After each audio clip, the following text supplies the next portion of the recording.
tnediet kampanja fost il-ħaddiema tal-isptar Mater Dei biex jitlaqmu għall-MMR.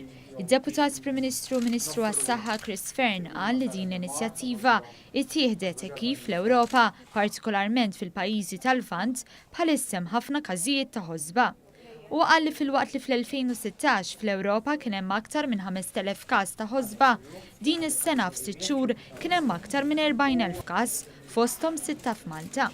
Allura ħana għadna il-pass preventiv biex dawk il-nis li għanna jgħatnu f-servizz tas-saħħa li jomu mix-xirt jew jafu li ma ħadux it-tilqima tal-ħosba intu ilhom biex bekk jekk jinqatta'w ma' każijiet ħosba jkunu protetti u jkunu jistgħu jagħtu servizz lill-pazjenti bil-ħosba u anke l-pazjenti oħrajn. Il-Ministru Fearne fisser kif Malta it-tilqima tingħata f'żewġ dożi, l-ewwel waħda lil trabi ta' 15-il xahar u t-tieni doża 3 snin wara. B'sodisfazzjon qal li f'Malta l-ewwel tilqima hawn 94% ta' tfal imlaqma u fil-waqt li 90% ta' tfal ħadu t-tieni tilqima. U qal li waħda mir-raġunijiet wara din iż-żieda kien it-tnaqqis fir-rata ta' tilqim minħabba l-biża' fondata li t-tilqim jista' jagħmel il-ħsara. Fattur li dwaru tkellem ukoll il-kap tad-Dipartiment tal-Patoloġija, Dr. Christopher Barbara.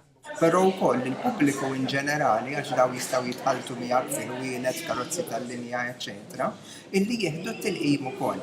Fejn fl-antik kien hemm biża' li din it-tilqima tista' twassal għall-awtiżmu nafu li assolutament mhu veru xejn, ġifieri provata xjentifikament, allura qed inħajru l dak li jkun jekk ikun f'dubju li ma ħax it-tilqima jew li ma kellux il-ħosba li jieħu l-MMR vaccine, jieħu t-tilqima.